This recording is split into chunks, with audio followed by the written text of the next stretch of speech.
Akkam jirtu miseensonnii fi hordoftoonni garee Modernization ani nagaa koodha. Egaa har'a akkuma waadaa isiniif gale paartii isa lammaffaa istirii bara 2016 tiraansii fudhatanii isiniif hojjechuudhaaf ani viidiyoo kana qabadhee kan dhufe viidiyoo kana akkasiin jaallattan nan amana. Odoo viidiyicha jalqabeen dura laayik gochuudhaan hiriyoota keessan bira akka ga'u immoo hiriyoota keessan hin barbaachisa barumsi kun jettaniif sheer gochuudhaan akkasumas immoo YouTube kun akka guddatu YouTube keenya subscribe gochuudhaan borus viidiyoon post goona akka dafee isin bira ga'u subscribe godhaa gootanii gaariidha jechuu yaadachiisuun barbaada.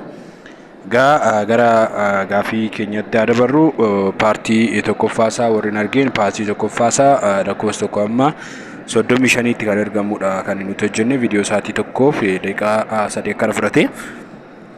Ammas immoo viidiyoo isa lammataa gaafii 36 magaafii 70ffaatti isa jiru kan wajjin ilaallu ta'a paartii kana irratti. San booda immoo gaafii 70 irraa hanga 100ffaatti kan jiru immoo third paartii yookaan paartii irratti kan nuti conclusion goonee gaafii bara 2016 guutummaan guutuutti xumurru ta'a. Egaa ammaaf gara gaafii keenyatti dabarru. Gaafiin irraa gaafii 36ffaani which of the following was a feature of parade of the Derg 1960 to 1930 in Ethiopian politics? A. The absence of power struggle within the ruling class. B. The struggle for power among groups within the ruling class. C. The introduction of modern political and constitutional reform. D. Rapid penetration of foreign capital into the country. Gaafii kechaan isin post godhaati dhaabati deebisaati itti deebii arakoo qabu ibsatte jechuudha. Ofii kechanis ilaaluudhaaf akkasitti isin gargaara. Egaa gara deebiitti gaafa deemnu deebiin isaa biitaa sababii ta'eef immoo hin laalla. Egaa biitaa eeni absence of struggle power ol dorgommii yookaan wal dhabbiin hin jiru jedha. Kana jechuun Zawudiitii fi Tafarii jidduutti iyyuu wal dhabbiinsi jira. Kanaafuu walitti bu'iinsi isaan lamaan jidduun jira. Power struggle ture jechuun akka addaan qoqqoodama power ture. Isa keessaa immoo kan warra raashinaalotaa yookaan immoo tiyyuu warra baratan jedha observaalii kanneen ta'anii fi akkasumas immoo warra traditionalii kan jennuun kan Zawudiituu jalatti bulanii fi Tafarii jalatti kan bulan immoo warra progressive ofiin jedhanii of yaamanii paawuriin kunniin lamaan bakka gurguddoo lamatti qoodameeti kan ture yeroo sana jechuudha. The introduction of the modern political and constitutional reform jira. Garuu inni kun boodaarraadha kan inni erga inni tasgabbaa'ee keessattuu 1928 irraa kaasee reformiin garaagaraa kan inni gaggeeffamu jalqabe. Rapid penetration of foreign capital into the country yeroo sana keessa foreign capitalota kan jennu dhiibbaan yeroo sana keessa hin turre jechuudha. Dibbara Derg keessa qaamni tokko biyyoota foreigner country wajjin waliigalee gara biyyaatti jira kana seensisee hin jiru. So kanaafuu qaamni yookaan Zawudiituun yookaan immoo tuyyuu Tafariinis walitti dhufeenyi isaan gaggeessaa ture warra foreigner wajjin walitti dhufeenya secreetiti yookaan secreet kan dhoksaati malee ifatti bahee qaamni foreigner capitaliin gara biyyaatti seenee that much hin jiru jechuudha.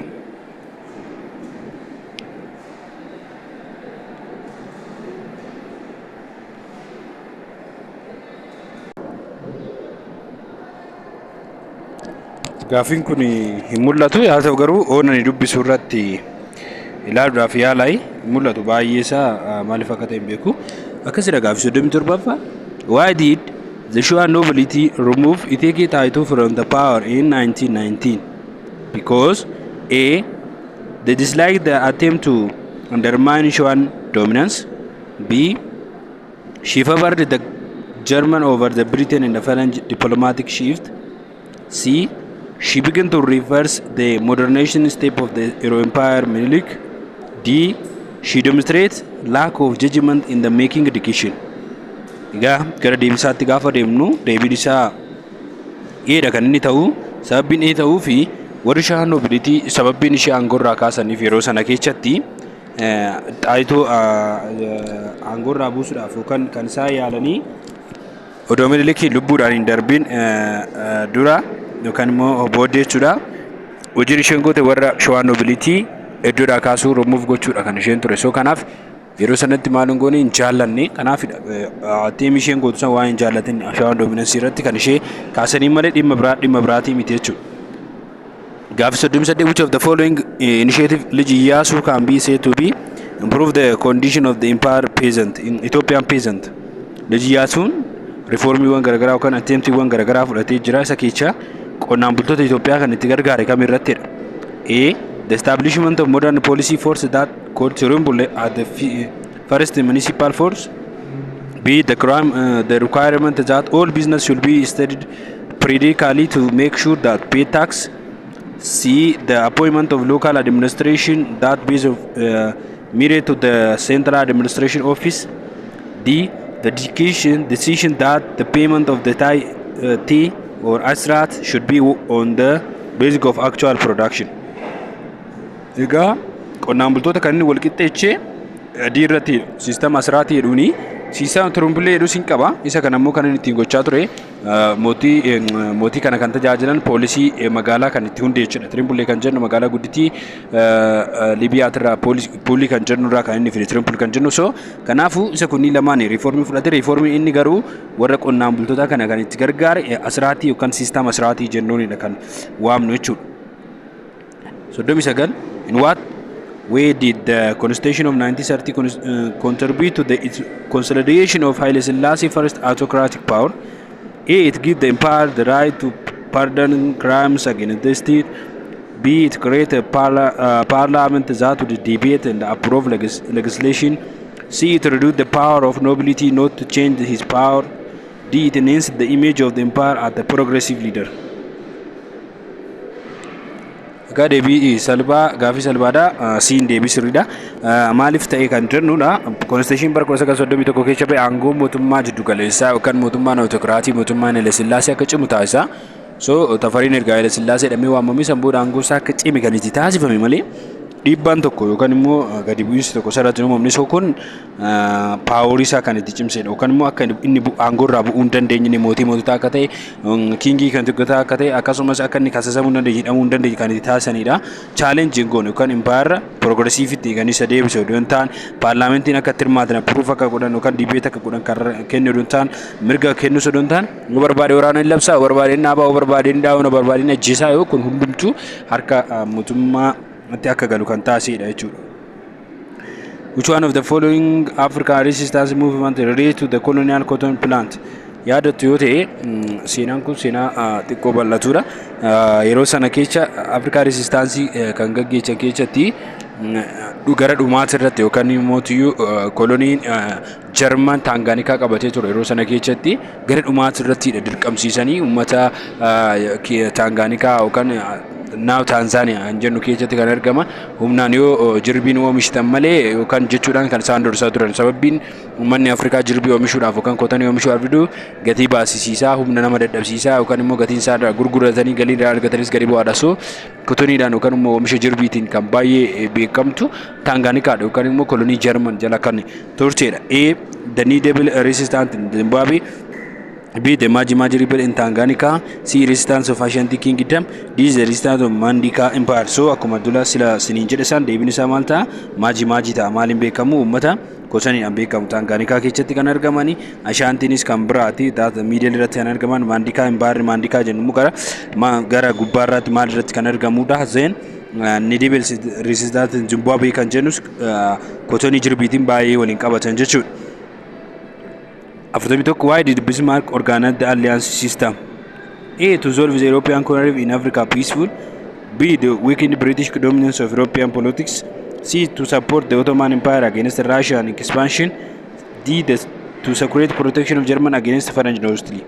Asirratti waa'ee Bismarck yeroo barri irratti konferansii gaggeessanii kaayyoon isaa inni guddaan maal ture bara 1978 kan irratti jechuudha. Dura bara 1978 like bara jalqaba gara duraati irratti yeroo waraanni addunyaa kana erga xumuramee booddee walitti bu'iinsi Faranjii fi Jarman jidduu ture Versailles Treaty kan jettu yaadatu isa san irratti waliigaltee san irratti Faranjii yeroo Jarmaniin akka malee itti miite ture. So ergasiin booddee Jarman karaan isheen gootu hundumtu attaakiin ishee Faranjiin kuffisuudha yookaan Faranjiin lafa buusuudhaaf. Kanaaf gaafa kana Bismarck hoogganaan Jarman kuni Berliinitti konferansii tokko qopheesse. Asirratti maal haasa'amaa tura? yeroo san keessatti maaltu haasa'ame warra Euroopiyaanota kolonii lafa koloneeffachuu barbaadan that occupation isaan gaggeessuu barbaadan effective approach yookaan effective occupation akka isaan fayyadaman kan itti taasisedha. Biin deebii ta'uu danda'a but based dha jennee haa deebinu. Een deebii ta'uu danda'a based dha kan jedhutti haa deebinu. Weekend is the dominance of Britain dadhabsiisuu miti kaayyoon isaa support Ottoman Empire gargaaruu miti kaayyoon isaa inni guddaan isa kanaadha. Maal gochuudha?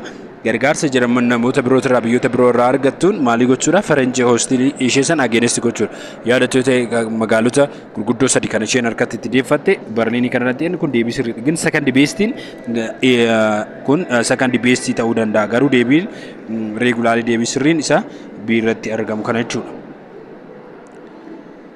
42 Which of the following was the consequence of the 1917 revolution in Russia?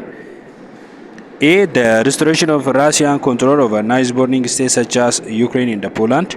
B. Implementation of the Commission official ideology Russia and influence other world. C. The withdrawal of Russia from international politics until the beginning of the World War. D. The shifting of Russian modernization infant from the city of the countryside. Egaa gaafa paartii tokkoffaa irratti isin hojjedhu gaafa gaafii akkanaa deebistan maal gochuu qabdu? Consequence gaafa jedhi waraanichaan booddee mudannoo mudatan yookaan adeemsa gaggeeffamanidha. Adeemsa kana kan ibsan immoo maal inni kan nutti ibsu ideologically systemni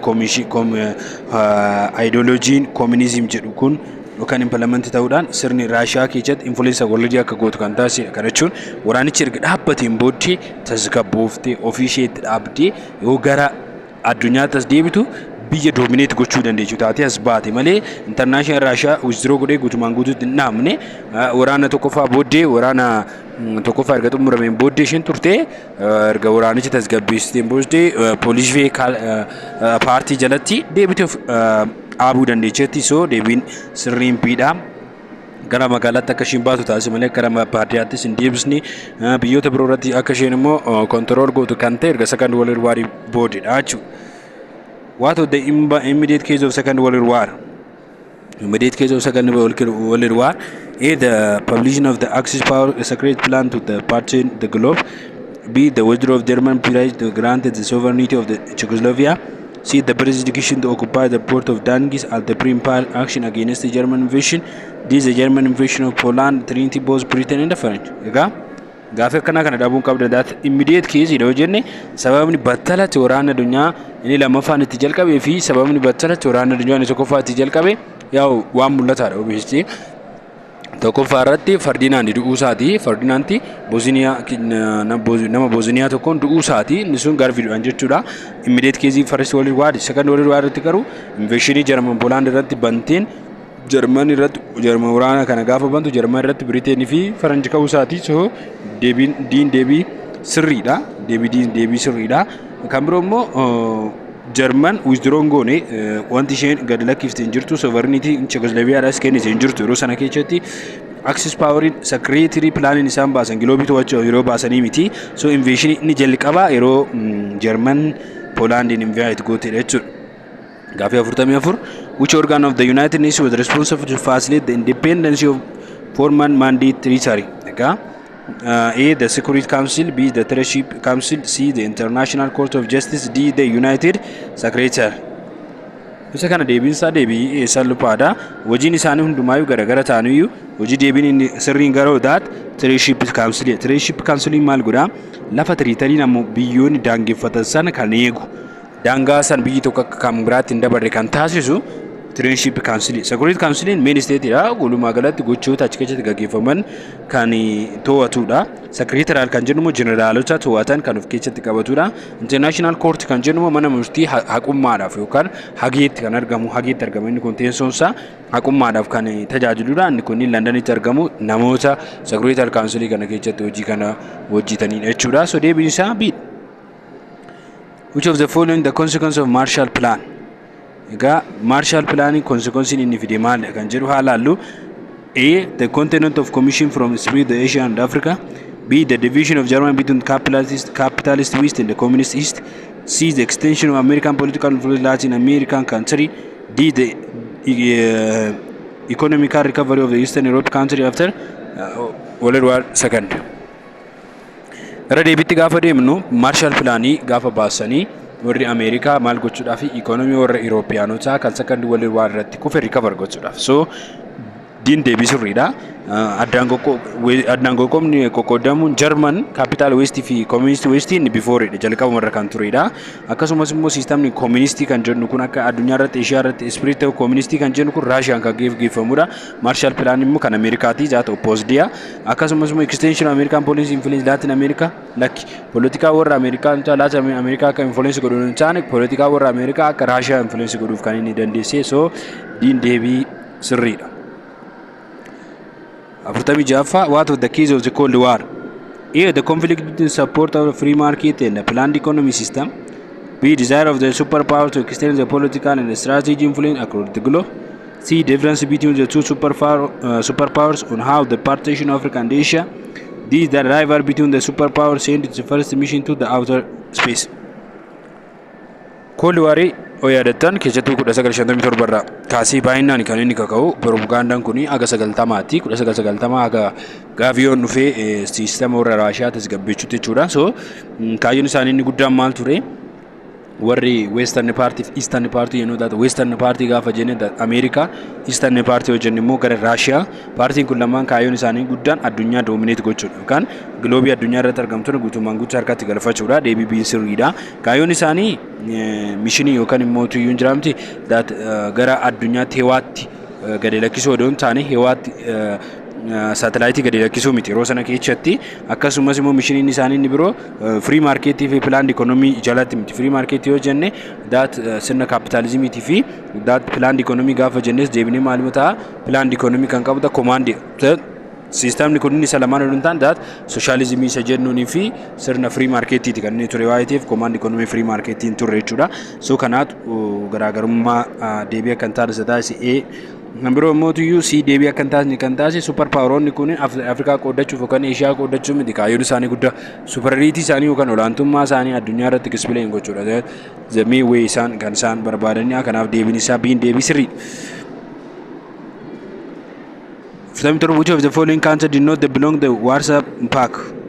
A. The Romania, B. The Soviet Union, C. The West Germany, D. Hungary. Asitti Warsaw Pact kan jedhu kana eenyutu hundeesse kan jedhu taadeemira. Warsaw Pact kan hundeesse eenyudha? Russia. So Russian yeroo sana keessatti biyyoota eenyuufaa of keessatti qabdi? Algeria, Albania, Poland, Greece, the Soviet Union, Romania, Hungary fi East Germany. So kanaafu West German Warsaw Pact keessatti doon taane NATO keessatti kan isheen argamtu NATO keessatti kan isheen qabamtu jechuudha. After Mr. What of the Vietnam city that was renamed as Ho Chi Minh City following communist victory of the USA? A. Saigon, B. Beijing, D. Dien Bien Phu, D. Hon. Gara gaaffii kanaatti gaafa deeminu deebiin kun that is called maal kataa Saigon ta'a. Sababiin Saigon ta'a fi yeroo Ameerikaanonni warri Ameerikaanotaa fi Communist Party warri gara Saawuzarriitti argaman wallaban erga isaan mo'ataniin booddee Ho Chi Minh nama cimaa biyyattii yookaan heroo biyyattii ture. Heroo biyyattii waa'ee tureef isa yaadachuudhaaf magaalaa maqaa isaatiin waaman magaalaan sun Saigon turte jechuudha. Dien Bien Phu kan jennu kun pileesidha kan isaan irratti tolan beetaliidha inni kuni. Beijing kan jedhamu capital city yeroo sana keessa Chaayinaan qabdu ture. So garaagarummaan isaanii kanaadha jechuudha. Deebiin isaa deebii sirrii. What of the following was the factor of the collapse of communism in the late of 80? The rise of anti-communist movement in Western Europe. B. The political and economic reform initiated by Gorbachev. C. Rival between the Soviet and the China form of the communism. D. The loss of popular support the ideology at the global level. Gaaffii kana itti boqonnaa amma kitaaba kutaa 12 isaa irratti kan barataniidha. Cold War kee booddee waraanni Cold War kun odoo ho'aa jiru namni tokko gara aangootti dhufe. Namichi kun Gorbachev jedhama. Russia irratti nugusa ta'uudhaan bulchuu jalqabe. Bulchuu jalqabnaani siistama mootummaa lama kan inni qabu reconstruction fi openness kan jedhu. Reconstruction kan jennu kun mootummaa Russia qabattee jirtu gallakkifnee ofii isaanii of danda'anii haa dhaabbatan kan jedhu ture. Kana jechuun Russia Soviet Russia jedhamti miti. Odoo Russia ta'in dur Soviet Russia jechuun biyyoota ishee jalatti gurmaa'an ture like Romania, Albania, Greek, Poland kun isa sana gadi lakkifnee maal gochuu qabna of danda'anii biyya akka ta'an gochuu qabna reconstruction jen irra deebinee ijaaruu kan jedhu poolisii kana fide gaarpoojii poolisiin inni lammaffaa immoo business kan jedhu kun immoo namoonni yaada gaafa fidan yaada namoota sana fudhachuu qabna kan jedhu yaada akkasii fide yaada business jedhanii waamu kunni lamaan garuu ikonoomii Raashiyaa guutummaan guutti kan inni barbadeechi maaliif Raashiyaa Soviet Raashiyaatti kan itti diigamte kun kan itti diigamte yeroo kanaadha businessiin kun immoo yaada fudhachuu qabu kan caltii waa'ee fudhatuuf hojiirra ooluu didee boodarra immoo isa sana nan deebise jedhee yaadan Soviet Raashiyaa Great nan deebise nan tasgabbeechuu dadhabee kanaafuu guutummaan guutti kollaapsi kan taasise communismii maalidha inni siistama political and economic reformii gaarpoojii fudhate sanaadha deebiin isaa malee waa'ee communism anti communismiin cimee fodontaan Soviet fi China jidduu rivalry walitti bu'iinsi waa'ee jiru fodontaan fudhatama waa'ee dhabee fodontaan siistamni gaarpoojii fudhate sun yookaan initiative godhee fudhate lamaan reconstruction fi business kan jennu sun akka inni kufusa taasise jechuudha. Shantamaffa, why did the empire government fail to carry out land reform program in the late 60s and early 1970s? Because A lacked the technical and the financial resource for it is realized. B feared that they would be opposed from the peasant. C was preoccupation with the peasant revelation Gojam in the Bali. D feared that there will be strong opposition from the big land owner. As it team, they began at Okandandau. Haile Sillaaseen yeroo irra jirudha 1960 amma 1970 Haile Sillaaseen erga biyyatti deebi'ee tasgabbii mootummaan arganne yookaan mootummaa hoogganuu irratti tasgabbiin arganne Itoophiyaa keessatti kallattii garaagaraatiin fincilli baay'ee irratti ta'aa ture fincilli barattootaan irratti gaggeeffamaa ture hiriirri barattootaa ba'amaa ture akkasumas immoo peezantiin naannoodhaan fincila irratti kaasaa ture irratti deebisee waa'ee laandii irratti riifoormii gaafa kan fudhatu ta'e muutuyyuu laandii loordii gurguddaawwan yookaan warri lafa qaban gurguddaawwan akka irratti qaawwaa'ee beekuuf isa kana gochuun barbaanne so kun hundumtuu faaktar influensi isa godhanina so deebiin sodaa maalitti strong opposition abboota lafaa gurguddaa waa'ee sodaatuufidha kan inni waan kana hin fudhatin yookaan kan inni cal jedheetu ilaale jechuudha malee peezantiin Gojamiif Baalee akkuma jirutti jira irra deebi'ee ka'uus danda'a yaa ta'u garuu yeroo sanuu dhaabbanne sodaan biroo immoo peezantoota guutummaan guututti sodaatu warra qabeenya sirriitti qabani kan sodaatu lack of technical illee namne yookaan immoo financial namne hundi qabeenyi hundumtuu mootii namti rakkasaa jira so waan barbaade gochuu danda'a zaatumachi deebiin isaa diidha jechuudha. Gara gaaffii 51ffaatti yommuu deebinu to which of the following is the concept of objective related and applied the study of history that able to A. Interpret event based on one subjective experience. B. Explain change in color in a logical manner. C. Avoid subjective on the part of the historian. D. Identity original source of the historian. Amma objectivity dhaan wanti wal qabatu gaafa haasofnu subjectivity kan jennu objectivity kan jennu jira system history keessatti that objectivity gaafa jennu maal jechuu isinitti fakkaate sistema keessa jiru tokko keessatti yookaan adeemsa keessa jiru tokko keessatti ilaalchi namootaa mataa isaanii irraa ka'anii kan ilaalcha ilaalan yoo ta'e that called subjective jennaan objective kan jennu garuu namoonni karaa rational ta'ee fi logical ta'e maanarii logical ta'een akka isaan hojii sana yoo hojjetan fakkeenya evidensii waan qabu gaafa murtoo decisionin isaan kennan resultiin isaanii hundumtuu kan evidensii irratti beeji ta'u gaafa ta'e yookaan immoo cal jedhanii odoo hin taane itti yaadanii itti karoorsanii karaa sirriidhaan gaafa kan murteessan ta'e that is called objective jennaan. Kanaafuu objective related kan ta'uu danda'u amma maana kaayyoon inni keenya maalii hir'isuudha subjective kan jennu kan hir'isuudha. As you know history have our source matasa qaba miti history yoo barreechinu source matasa qaba that the primary source and the secondary source ni waamna primary source kun first hand source da the secondary source immoo second hand source da original tangible kan ta'e reliable kan ta'e primary source da akkasumas immoo derived fagoo kan ta'uu danda'u kan namarraa waraabamee kan dhufuu danda'u secondary source kunniin hundinuu the statement that written in history must supported by evidence. Kanafu system history keessatti barreeffamni barraa'u qabu kamuyyuu maaliidhaan support ta'uu qaba evidence malee without evidence or without source there is no history hin jiru source malee so kanafu maal gochuu qabna nuti history keessatti gaafa seennu subjective ta'uu qabna avoid gochuu qabna objective karaa ta'een ibsuu dandeenya clear and logical manner ibsuun history objective miti that innumtu kan barawaadha. Akkas subjective yoo ibsin immoo that is called maal ta'eera based on the one assume namni tokko akkamitti assume godhe kan jedhu irratti san irratti based ta'eera jechuudha. Akkasumas immoo identify original source of the history original source gaafa jennu primary source yaa objective kan jennu immoo kaayyoon keenya guddaan maal subjective kan jennu original source yoo fidee dhufe namni tokko itti dabalee waan biraa jechuudha. So sansanis hir'isuun waa'ee barbaachisuudhaa fi so siin deebii isa sirriidha jechuudha.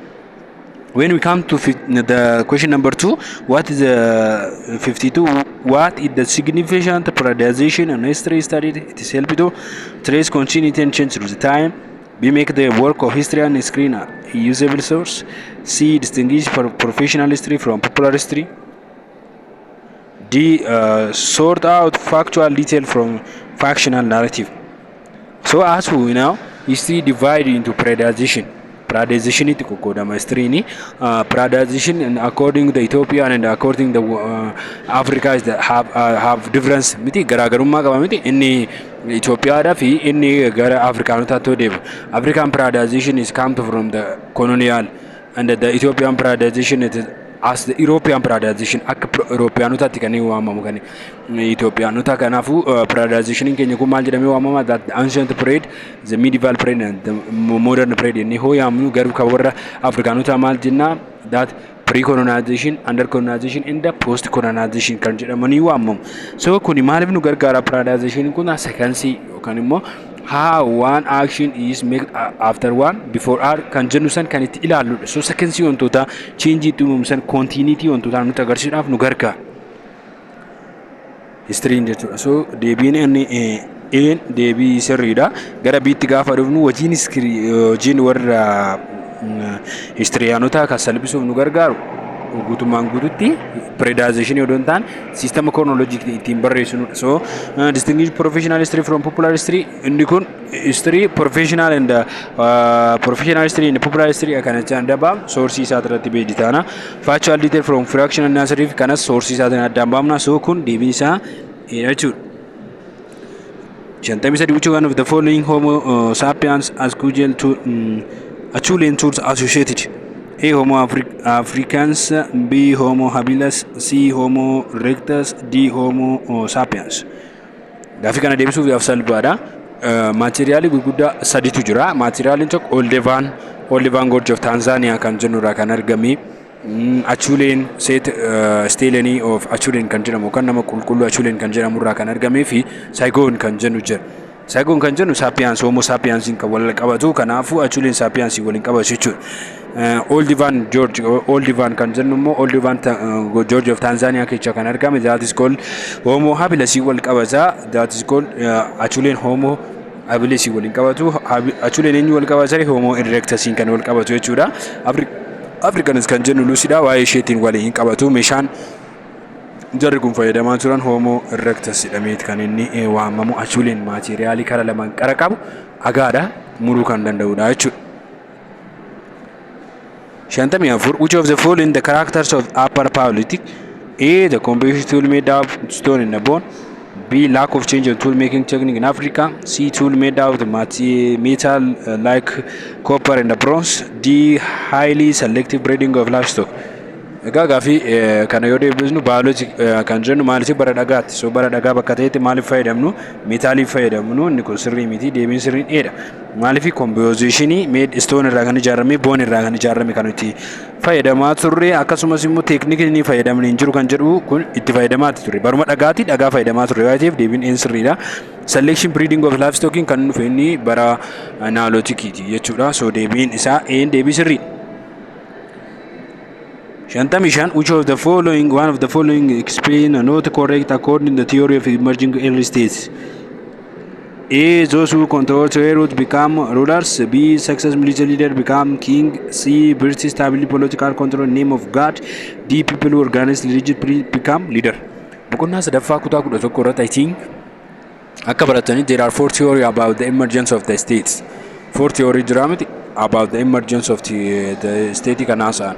from those the theoretical kan jennu maal jedha amantiin kan inni dhufuu danda'u stating kan dhufuu danda'u gaggeessaa amantii mootii amantii irratti nama cimaa ta'een dhufuu danda'a kan jedhudha. Akkasumas immoo waar riidariin deebi'ee state ta'uu danda'a hoogganaa state ta'uu danda'a kan jedhu second theory dha. Akkasumas immoo tuyyuu irrigation irratti namni cimaan buufata irrigation to'ate yookaan immoo iddoo buufanni dooniin keessa darbu kana kan to'ate that could become the ruler kan jedhan jiru. Kanaafu ruutii yookaan trade ruutii kan control godhe jechuudha. Kan biroo immoo inni dhumaa irratti kan argamu mootii kan maal marketiiwwan garagaraa that mean the trade ruutii kan control godhe traderiin kun dhufee boodarra lularii ta'uu danda'a kan jedhu that's the fourth theory. Kanaafu theory kanarra akka theory kaniinitti kan correct hin taane kamidha kan jedhu haalaallu correct kan hin taane those who control trade route become ruler yaa. Theory maali jedhuun theory namni ruutii tokko control godhe dhufee mootii ta'uu danda'a kan jedhu sirriidha. Akkasumas successful military leader become the king. Military successful kan ta'e kan akka Ahmed Imam fa'aa fudhatan ciccimoodha. Isaan ciccimoo ta'anii boodarra abbaa mootii ta'uu kan danda'an. Akkasumas priest establish political control in name of God inni kun sirrii miti. Priestiin politically control gochuu kan inni danda'u maqaa waaqa isaatiin odoo hin taane ofuma isaa mootii ta'eetu fakkeenyaaf yoo kan yaadatan ta'e pooppii warra Room yeroo baay'ee akka mootiitti kan ta'e maqaa amantichaatiin odoo hin taane pooppuma ta'uudhaan kan ta'e people organize religious priest become leader. Kan biroo immoo people who organize the religious priest become a leader. Okay as biratti sama uummanni amantiidhaan adeemsa keessa gaafa baay'atan zaat liidarii gochuu danda'u garuu preegilanti miti warra baqatan miti. Deebii kanneen lamaan keessaa kan garaa si ciibsuu danda'u nooti jennee kan nuti fudhachuu dandeenyu guutummaan guututti gaafii kanaaf jechuudha. Maalanii si fudhachuu dandeenya garuu isiniif not corrected about based kan isinii ta'uu danda'u D hoogotanii Dtu deebii sirrii ta'uu danda'a. Maaliif seetan siini maqaa waaqa isaatiin odoo hin taane asirratti baay'insa dogongora kan qabu political control gochuu danda'a like Roman Pope kan fudhatan garuu maqaa waaqa isaatiin odoo hin taane guutummaa ofummaa isaatii mootii ta'ee as ba'uu danda'a. Kanaaf deebii sirrii miti siin hamma tokkos not correct kan jedhu of keessaa qabaachuu danda'a jechuudha. Which one of the following the major achievement of the Indus Valley civilization? A. Develop the written system. B. The construction of refined Buddhist temples. C. Developing the urban planning technique. D. The writing of complex legal codes. Yaadatti yoo ta'e Indus Valley magaalonni Indus Valley keessatti argamanii magaalonni ciccimoon achi keessatti argaman magaalota akkamiiti karaa sirrii ta'e kan of keessaa qabanii fi pilaaniidhaan kan ijaaramanidha. So magaalonni kun development isaanii keessatti maaliin beekamu? That could urban plan technique baay'ee kan isaan beekamanii. Writing system warri Hindii qabu garuu guutummaan guutuutti fuul kan ta'e miti. Legal code kan qabu warra Roomi malee warra Hindiiti miti. Buddhism temple kan isaan ijaaran that is called magaalota kana kan ibsu miti civilization isaanii keessatti siin deebii sirrii. 57 What was the major contribution to Greek civilization to the Western world? A. The idea of direct participation democracy. B. Rejection of slavery and institution. C. Technique of bullying road that lost the use of wild transport. Betum tire yaw Greek hojjenni waa'ee Greek kana taanaan waa'een Athens yookaan Spartaaf Athens ka'uunsaan oolu keessattuu Spartaa fudhanii leenjii homaa waraanaa leenjisuudhaan baay'ee beekamti. Athensitti gaafa deemnu ganuu siistama diimokiraasii lachuu direct and indirect diimokiraasiidhaan baay'ee beekamti. Kanaaf aayidiyaan diimokiraasii jennuun baay'ee beekamti jechuudha. Slavery rejecting goone slavery gaggeechaa ture akkasumas immoo tuuliiwwan teeknika karaa ijaaruudhaan hin beekamte yaa ta'u garuu development ishee keessatti civilization worldiitiif ammaatiif hawaasa amma jiruuf kan inni tajaajili ayidiyaa yeroo sana keessa siistama diimokiraasii jennu yookaan adeemsa diimokiraasii jennu yeroo sana keessa kan ka'etu ammatti that much hojii guddaa ta'aati kan inni jiru jechuudha yookaan immoo uummanni hundumtuu kan itti fayyadamaa jirudha. What was the common achievement of civilization of Egypt and Mesopotamia? A. The invention of technique of presenting the body of the land. B. The development of a system for administration purpose. C. The construction of elaborate religious pooling with the clay brick. D. The invention of the technique of pouring copper and iron. Mesopotamia wantoonni Mesopotamia fi Egyptiin kan wal fakkaachisanii wantoota baay'ee jira. Isaan keessaa tokkoffaan civilization isaanii kan inni dhufuu danda'u river valley irratti river valley yookaan qarqara baalat irratti inni kun Nile irratti inni kun immoo iyyuu Tigris irratti kan inni uumamedha. Inni kan biroo immoo kan wal fakkeechuu teeknikaan isaan fayyadamaa turan keessaa barreeffama isaan qaban warra Mesopotamia cuneiform kan jedhaman Sumeriyaanonni kan fidanii fi hieroglyphic kan jennu immoo kan warra Egypt. Kanaafuu sirna barreeffamaatiin maalidha isaanii wal fakkaatu. B. diin deebii sirriin gaafa garuu gara boodii qaamni du'e hin ka'a kan jettu eenyu Egypt mummification system kan fayyadamtu Egyptiina warri Mesopotamia isa kanan qabani ijaarsa kileetira yookaan piraamidii ijaaruudhaan baay'inaan kan beekamu Egyptiidha warri Mesopotamia isa kanan qabani akkasumas immoo maateriyaaliyyuu sibiila waan jedhamu Mesopotamia baay'inaan qabu kana kan qabdu eenyudha Egyptii so inni kunis Egyptii fi civilization keessatti kan isaa wal fakkeessu system writing wal fakkaataa fi laannoo laga qarqara laga irratti uumamuun isaanii wal fakkeecha jechuudha. Everest fi Tigris irratti yoo inni uumamu kun Mesopotamia jechuun lafa laga lama jidduu jechuudha miti kanaafuu laga irratti uumame inni kun Egyptiin beekama Nile irratti akka inni uumame jechuudha.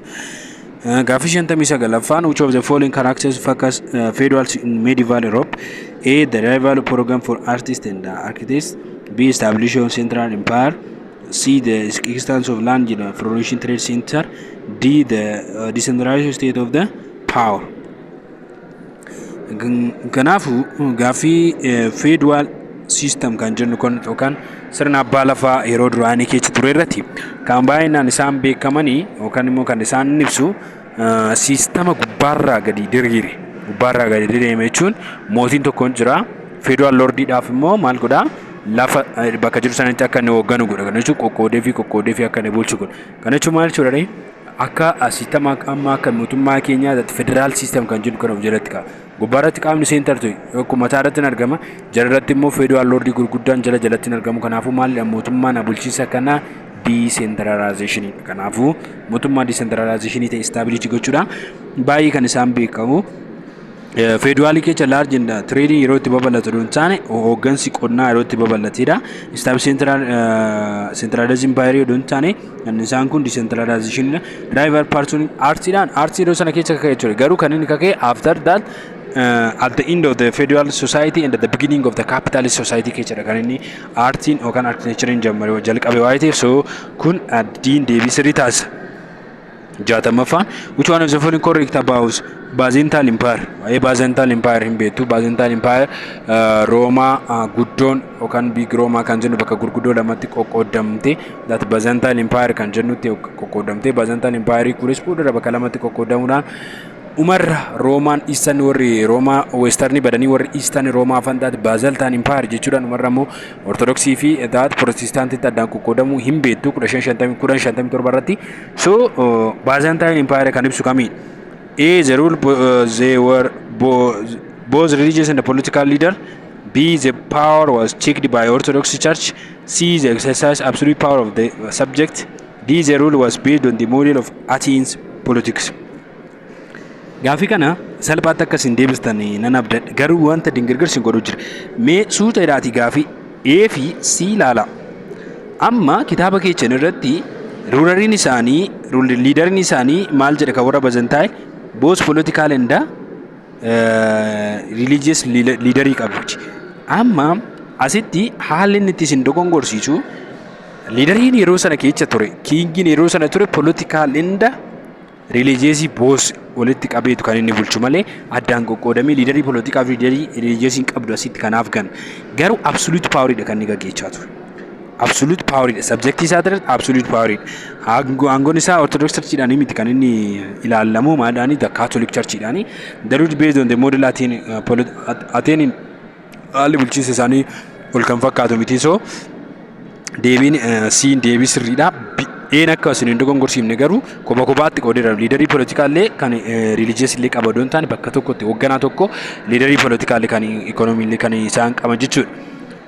Gara gaaffii 61tti why did the 1960 attempt to cope against Emperor Selassie fail? Because A. There were disagreement between the coup leader who what do the West Haile Selassie official. B. The coup leader failed to secure support from army and the force. C. The coup leader failed to secure control radio station the imperial palace. D. The coup leader did not set up government immediate after capturing power. Once garramu seenaa Itoophiyaa keessatti humna Haile Sillaasee akka kufuu danda'u kan itti agarsiifame ijoollee asfaa usan ijoollee usan lamaaniin kanaafuu maal jechuu barbaadii tananii ijoolleen kun lamaan yookaan dargaggoonni kun lamaanii baratee tokko obboleechi isaa kun baratee biyya Ameerikaatti Master of digriidhaan yookaan political science baratee kan biyyatti deebi'edha. Inni tokko immoo hoogganaa achuma keessatti hoogganaa hoomaa waraanaati. Inni sun hoomaa waraanaa ta'e kan muudamee fi inni tokko immoo gaardii kan ta'e eeganidha. So kunniin lamaan walii galuudhaanii maal gochuu barbaadani? Haile Sillaasee kuffisuu barbaada. Haile Sillaasee kuffisuun egaa qalbii miti. Biraaziliin daawwachuu deemanii Biraazil as soon as Biraazil visit gochuu deemetti kuffisanne jedhanii raadiyoo isteeshiniidhaan labsaniiru. So raadiyoo isteeshinii kontirool gochuu hin dadhabne. Warri koppii kunniin immediately mootummaa hundeessaniiru. Mootummaa immediately government godhu hundeessuus hin dadhabne jechuudha. Akkasumas immoo jarri kunniin wal dhabdeen qaban obboleewwan jarri lachuu kanaafuu namoonni baay'een taama kamaniyyuu obboleewwan. Amma warri koppii kun maal ta'arree yeroo sana keessa qaamota jiran hundumaa amansiisuu yookaan itti akka itti walii galan gochuu danda'anii gini hoomaa aarmii yookaan hoomaa waraana yeroo sana keessa ture amansiisuu dadhaban. Yeroo kana hoomaa aarmii sappoortii isaanii waa'ee abaniif air force waa'ee abaniif kan isaan kufanii biin deebii sirriidha jechuudha. 62ffaan which of the following initiate the Derg had major socio-economic consequences for the peasantry? A. The land reform. B. The literature campaign. C. The national of industry. D. The convincement of the extra house. Sistema dargii keessatti namoonni gammaa kan isaaf jaallatanii sistema zamachaa jedhu kan reformii zamachaa jedhu fayyadamaa ture. Zamachaa kanarratti immoo tiyyuu warra lafa dhabaniif laandi lasiidhaaf jechuudha lafa kennaa ture tan laandi reformiin. Sistemni kun qonnaan bultoonni Itoophiyaa baay'ee kan jaallatanidha. Kanaaf deebii sirrii. Literature campaign warran baranne yookaan warran baranne barumsa irra ture barumsa akka argatan taasisanii kunis peezantoota duntaan hawaasuma walitti qaban akka baratan taasisanii kanaafuu barumsa yeroo sana keessa baratanii Amaariffa garagaraa amma kan namoonni dubbisuu danda'anii naashinaal industirii yeroo sana keessa dhaamne kan inni gochaa ture maadha damachaadhaan qabeenya harka nama tokko jiru sana harka mootummaatti deebisuudhaan privatization kan jennu irraa gara collectionitti kan inni deebise jechuudha. Extra housing inni ijaares hin jiru yeroo sana keessatti deebisirri. What was the major factor to outbreak of the Italo-Somali War of 1970-78? A. The difference over interruption the technique of Marxism-Leninism. B. Rival between the two countries over the issue of Djibouti. C. Republic of Somali claimed by Somali Navy to territory of Eastern Ethiopia. D. The personal animism between Colonial Mengistu and General Said Barre.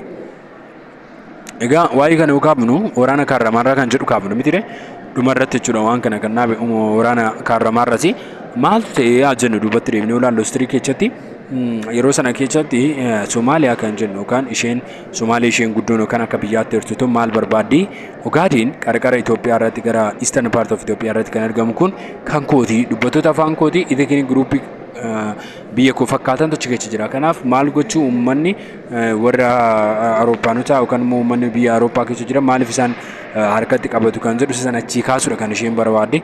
Sababii kanarraa Ogaadeniin harkatti galfachuudhaaf Sayyid Barreen hoomaa waraana isaa gara Itoophiyaatti ergee yeroo kana Mangistuu Hayilamaariyaam kan aangoorra jiru.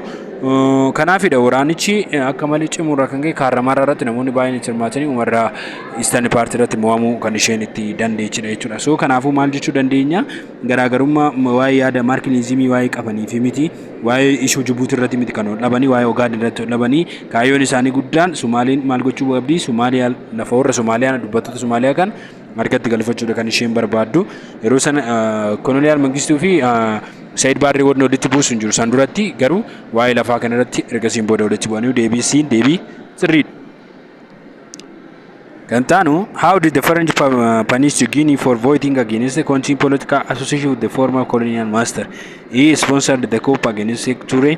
B. Denying any form of assistance to the country. C. Establishing rival government the French. D. Explaining Guinea from the French Union.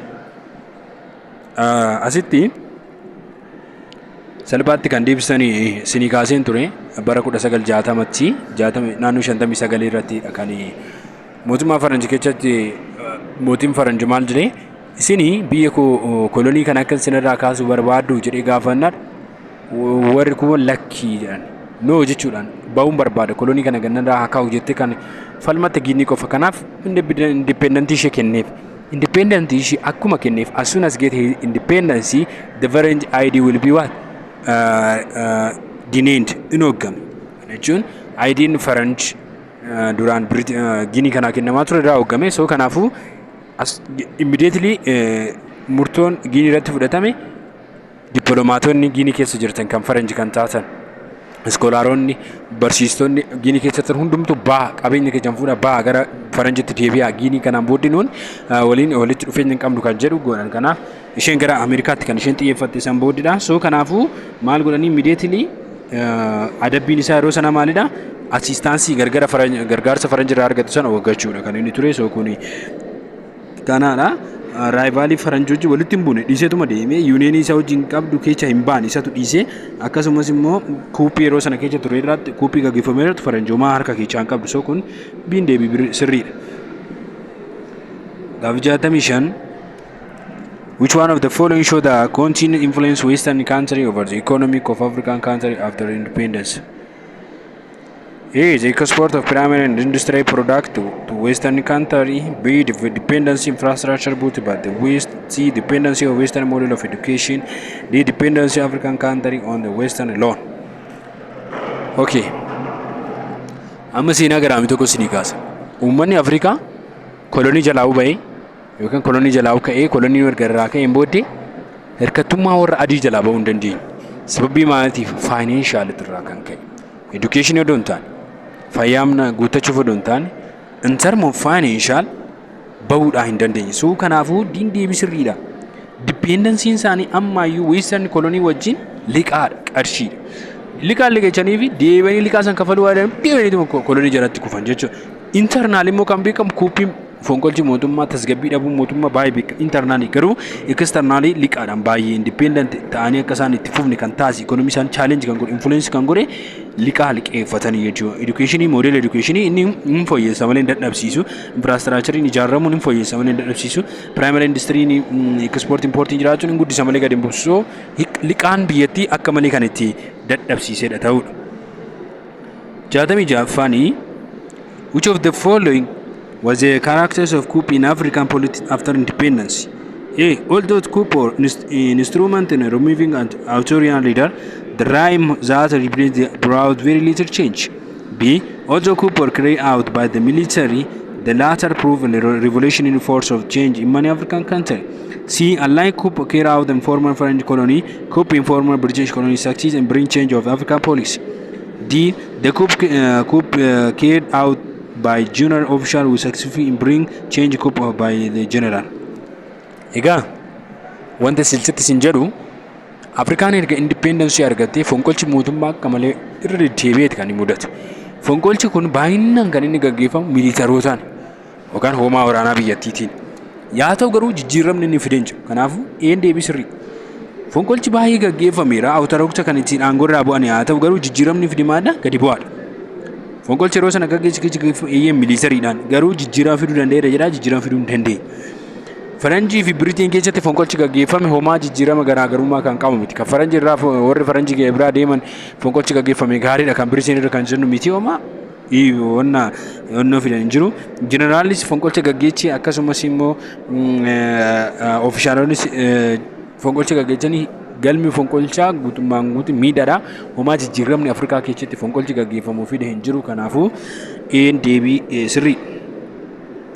67 What was the major political agenda translational pride in Ethiopia?